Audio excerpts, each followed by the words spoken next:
శాసనసభలో శాంతి భద్రతలపై AP CM Chandrababu శ్వేతపత్రం విడుదల చేశారు. వైసీపీ హయాంలో తనపై 17 కేసులు, పవన్ కళ్యాణ్ పై 7 కేసులు నమోదు చేశారని తెలిపారు. ప్రతిపక్ష నేతలను అణచివేసేందుకు ప్రయత్నించారన్నారు. జేసీ ప్రభాకర్ రెడ్డిపై దాదాపు 60కి పైగా కేసులు, ప్రస్తుత హోంమంత్రి అనిత, స్పీకర్ అయ్యన్న పాత్రుడిపై ఎస్సీ ఎస్టీ అట్రాసిటీ కేసులు పెట్టారని చెప్పారు. రఘురామకృష్ణరాజుని లాకప్ లో చిత్రహింసలు పెట్టారని, దానికి సంబంధించిన వీడియోలు చూసి నాటి సీఎం పైశాచిక ఆనందం పొందారని చంద్రబాబు అన్నారు.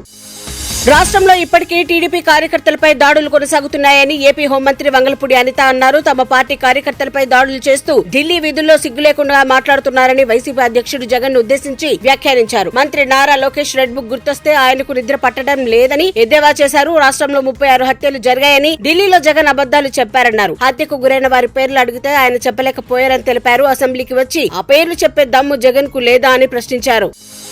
దేశ ప్రథమ పౌరురాలిగా ద్రౌపది ముర్ము బాధ్యతలు చేపట్టి నేటికి సరిగ్గా 2 ఏళ్లవుతోంది. ఈ సందర్భంగా ఆమె ఈ రోజును మరింత ప్రత్యేకంగా మార్చుకున్నారు. తనకెంతో ఇష్టమైన ఉపాధ్యాయురాలిగా ఆమె మారారు. ప్రెసిడెంట్ ఎస్టేట్ లోని డాక్టర్ రాజేంద్ర ప్రసాద్ కేంద్రీయ విద్యాలయ పాఠశాలకు వెళ్లి విద్యార్థులను ఆశ్చర్యపరిచారు. 9వ తరగతి విద్యార్థులకు పాఠాలు బోధించారు.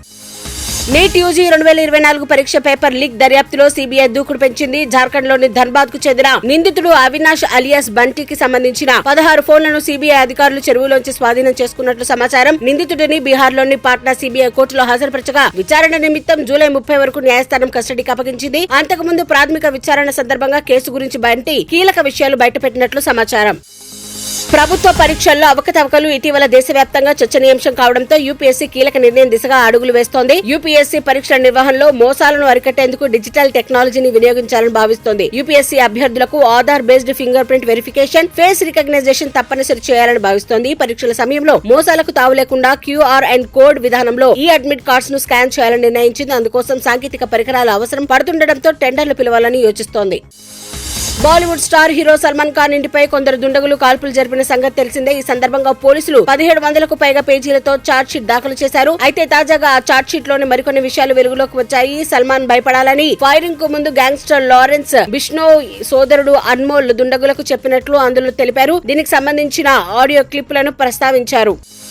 నేపాల్లోని త్రిభువన అంతర్జాతీయ విమానాశ్రయంలో జరిగిన ఘోర ప్రమాదం నుంచి పైలట్ మనీష్ షాక్య ఒక్కడే ప్రాణాలతో బయటపడ్డాడు. అనుకోకుండా రెప్పపట్ల జరిగిన ఓ ఘటన అతడి ప్రాణాలను కాపాడింది. ప్లేన్ క్రాష్ అయినప్పుడు విమానంలోని పైలట్ ఉండే కాక్పిట్ భాగం కంటైనర్ లో చిక్కుకుపోయింది. రెస్క్యూ టీం కంటైనర్ లో ఉన్న కాక్పిట్ ను గుర్తించి అందులోంచి పైలట్ మనీష్ ను బయటకు తీసుకొచ్చింది. అనంతరం అతడిని కాఠ్మండు మెడికల్ కళాశాలకు పంపించారు. తీవ్రంగా గాయపడిన మనీష్ ప్రస్తుతం చికిత్స పొందుతున్నాడు. విశ్వ క్రీడా సంబరం ప్యారిస్ ఒలింపిక్స్ 2024 మరికొన్ని గంటల్లో మొదలు కాబోతోంది. ప్రపంచ వ్యాప్తంగా 200కు పైగా దేశాల నుంచి 10,000 మందికి పైగా అథ్లెట్లు బరిలోకి దిగుతున్నారు. అయితే ఒలింపిక్స్ ఆరంభానికి ముందు 5 ఆస్ట్రేలియా ప్లేయర్స్ కరోనా బారిన పడ్డారు. వాటర్ పోలో మహిళల జట్టులోని 5 ప్లేయర్స్ కి కరోనా సోకింది. ఈ విషయాన్ని ఆస్ట్రేలియా ఒలింపిక్ టీం చీఫ్ ధృవీకరించారు. అయితే జట్టులోని మిగిలిన వాళ్ళంతా ఆరోగ్యంగానే ఉన్నారని తెలిపారు. కరోనా బారిన పడిన వాళ్ళు కూడా పోటీల్లో పాల్గొంటారని స్పష్టం చేశారు. టాలీవుడ్ ప్రముఖ దర్శకుడు పూరి జగన్నాథ్ కొడుకు ఆకాష్ పూరి పేరు మార్చుకున్నాడు. ఇవాళ తన పుట్టినరోజు సందర్భంగా ఈ విషయాన్ని తెలిపాడు. ఇకపై తన పేరు ఆకాష్ పూరి కాదని ఆకాష్ జగన్నాథ్ అని అనౌన్స్ చేశాడు. ఈ మేరకు ఇన్స్టాలో పోస్ట్ పెట్టాడు. ప్రస్తుతం ఇది నెట్టింట వైరల్ గా మారింది. కొత్త పేరు, కెరీర్ పరంగా ఆకాష్ నూతన విజయాలు అందుకోవాలని నెటిజన్లు కోరుకుంటున్నారు. అయితే ఉన్నట్టుండి ఆకాష్ తన పేరు మార్చుకోవడానికి గల కారణం చెప్పలేదు.